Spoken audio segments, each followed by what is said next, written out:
আজি অৰুণোদয় আঁচনি আৰু এটা নতুন আপডেট আহি গ'ল। সেইটো আপডেট হ'ল, যদি আপোনালোকে আগৰ পৰা অৰুণোদয় আঁচনি পইচা লাভ কৰি আছিল কিন্তু এই মাহত আপোনাৰ একাউণ্টত অৰুণোদয় আঁচনি পইচা সোমোৱা নাই, এতিয়া আপোনালোকে আৰু এবাৰ অৰুণোদয় আঁচনিৰ কাৰণে এপ্লিকেশ্যন কৰিব লাগিব। এতিয়া আপোনালোকে কেনেকৈ এপ্লিকেশ্যন কৰিব লাগিব বা আপোনালোকে এতিয়া কোন মাহৰ পৰা অৰুণোদয় আঁচনি লাভ কৰিব, মই আজি এইটো ভিডিঅ'ত আপোনালোকক সম্পূৰ্ণ প্ৰচেছ জনাই দি আছোঁ। যদি আপোনালোকে আগৰ পৰা অৰুণোদয় আঁচনি পইচা লাভ কৰি আছিল, অৰুণোদয় আঁচনি পইচা কিন্তু প্ৰতি মাহৰ 10 তাৰিখে সকলোৰে একাউণ্টত অৰুণোদয় আঁচনি পইচা সোমাই যায়। কিন্তু এই মাহৰ 10 তাৰিখ পাৰ হৈ গ'ল, কিন্তু এতিয়ালৈকে অৰুণোদয় আঁচনি পইচাটো একাউণ্টত সোমোৱা নাই। যদি আপোনালোকে আগৰ পৰা অৰুণোদয় আঁচনি পইচা লাভ কৰি আছিল কিন্তু এই মাহৰ 10 তাৰিখৰ চেক কৰিছে আপোনাৰ একাউণ্টত পইচা সোমোৱা নাই, অথবা আপোনালোকে আজি চেক কৰিছে আপোনাৰ একাউণ্টত অৰুণোদয় আঁচনি পইচা সোমোৱা নাই, এতিয়া কিন্তু আপোনালোকে অৰুণোদয় আঁচনিৰ কাৰণে এতিয়া নতুনকৈ এপ্লিকেশ্যন কৰিব লাগিব। এতিয়া আপোনালোকে এপ্লিকেশ্যন ফৰ্মটো ক'ত পাব, কেনেকৈ ফিল আপ কৰিব লাগিব আৰু ইয়াৰ লগত কি আপোনাৰ ডকুমেণ্ট জমা কৰিব লাগিব, মই আজি এইটো ভিডিঅ'ত আপোনালোকক A to Z সম্পূৰ্ণ প্ৰচেছ ষ্টেপ বাই ষ্টেপ জনাই দি আছোঁ।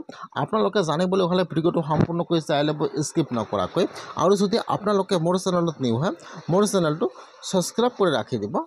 যদি আপোনালোকে আগৰ পৰা অৰুণোদয় আঁচনি পইচা লাভ কৰি আছিল কিন্তু এই মাহত আপোনাৰ একাউণ্টত অৰুণোদয় আঁচনি পইচা সোমোৱা নাই, এতিয়া কিন্তু আপোনালোকে 30 জুনৰ আগত এতিয়া এপ্লিকেশ্যন ফৰ্মটো জমা কৰিব লাগিব, নহ'লে কিন্তু আপোনালোকে অৰুণোদয় আঁচনি পইচা লাভ নকৰিব। এতিয়া আপোনালোকে আপোনাৰ এপ্লিকেশ্যন ফৰ্মটো এতিয়া ক'ত পাব, যদি আপোনালোকে অৰুণোদয় আঁচনি পোৱাৰ যোগ্য হয় আৰু এই মাহত আপোনাৰ একাউণ্টত অৰুণোদয় আঁচনি পইচা সোমোৱা নাই, তেনেহ'লে এতিয়া আপোনালোকে আপোনাৰ পঞ্চায়তত যাব লাগিব। আপোনাৰ সকলো ডকুমেণ্ট জেৰক্স কৰি লৈ যাব।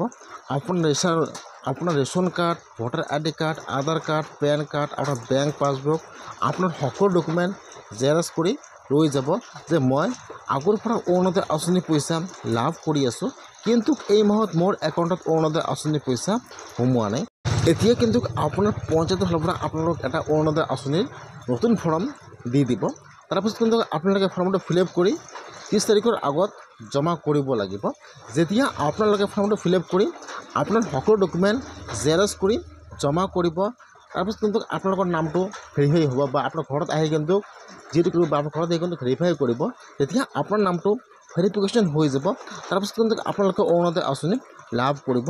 বহুতৰে একাউণ্টত কিন্তু এই মাহত অৰুণোদয় আঁচনি পইচা সোমোৱা নাই, প্ৰতি মাহে কিন্তু অৰুণোদয় আঁচনি পইচা লাভ কৰি আছিল। আৰু যদি আপোনালোকে এইবাৰ অৰুণোদয় আঁচনিৰ কাৰণে নতুনকৈ আবেদন কৰিছে তথাপিও আপোনাৰ একাউণ্টত অৰুণোদয় আঁচনি পইচা সোমোৱা নাই আৰু আপোনালোকে অৰুণোদয় আঁচনি পোৱাৰ যোগ্য হয়, তেনেহ'লে আপোনালোকে আপোনাৰ পঞ্চায়তত যাই যোগাযোগ কৰক। যদি আপোনালোকে আগৰ পৰা অৰুণোদয় আঁচনি পইচা লাভ কৰি আছিল কিন্তু এই মাহত আপোনাৰ একাউণ্টত অৰুণোদয় আঁচনি পইচা সোমোৱা নাই, তেনেহ'লে কিন্তু আপোনালোকে 30 জুনৰ আগতে আৰু এবাৰ অৰুণোদয় আঁচনিৰ কাৰণে এপ্লিকেশ্যন কৰিব লাগিব, নহ'লে কিন্তু আপোনালোকে অৰুণোদয় আঁচনি পইচা লাভ নকৰিব।